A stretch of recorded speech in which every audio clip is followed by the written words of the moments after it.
Good afternoon, everyone. I'm with the SAM-year World History Program, University of Florida. My name is Eric Chavez, and I'm here with Maria Burgos. And we're here to talk about Nicholas Burgos. And just where are you from, and yeah, what was he like? Okay, so I'm from Los Angeles, California. Nicholas was my brother.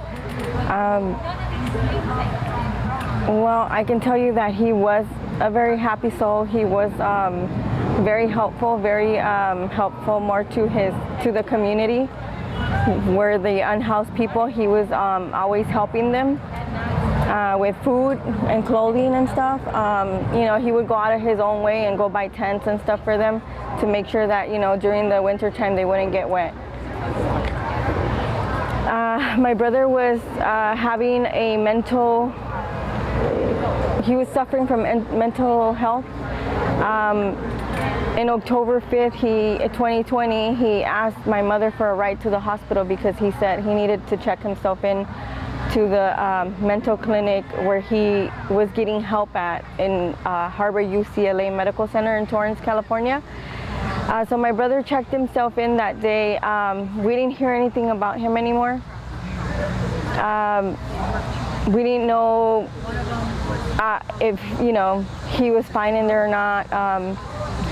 Come to find out a week later, my brother was actually shot inside the hospital 7 times. He was shot by a female deputy, because my brother was having a mental health crisis. While in the room, she walked into his room and she, instead of de-escalating the situation, she put him in a mental state where his situation escalated.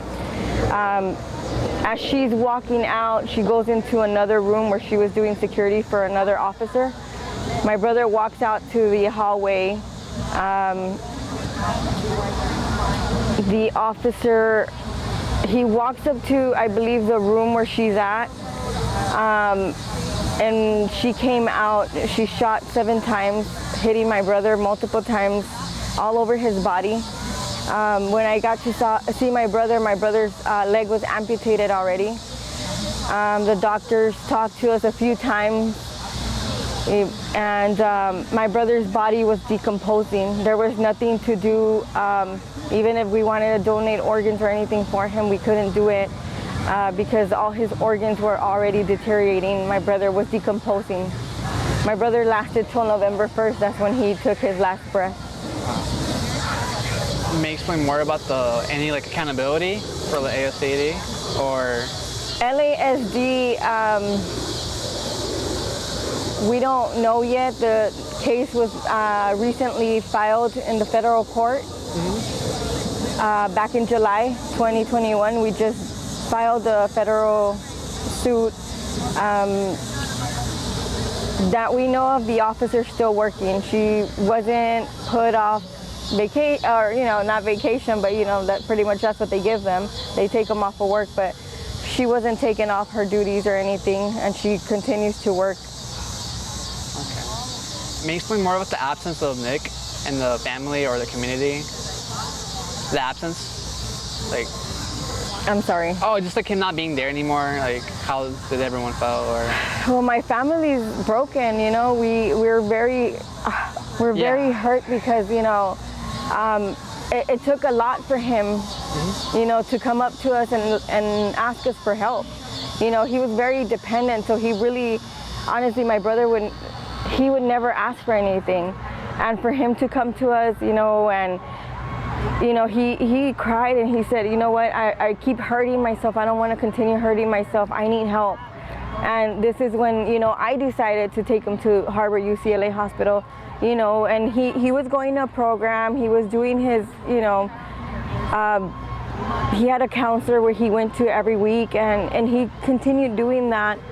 But this day, my brother was just like, I can't no more. I can't be home. I need to go to the hospital. He went to the hospital, and he never made it out of that hospital. Okay. Thank you so much. And so, was there accountability then, any at all? Not at all. How's the community or you personally has anything to do against it, or how is the progress so far? Yes, I do. I want that officer to be prosecuted for what she did.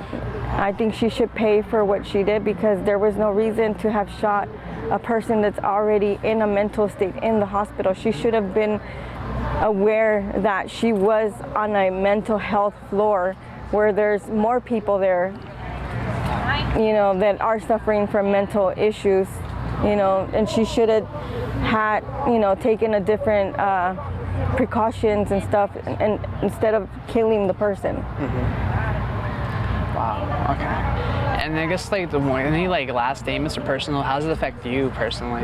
Me personally, as a sister, it really kills me inside. You know, I'm also a mother to 2 children, and it's hard, you know, and it's scary because now you think about it and it's like, do I want to enter a hospital where, you know, there's these police officers waiting to see something to happen, you know, and then you get shot in there, you get killed, you never come out of the hospital.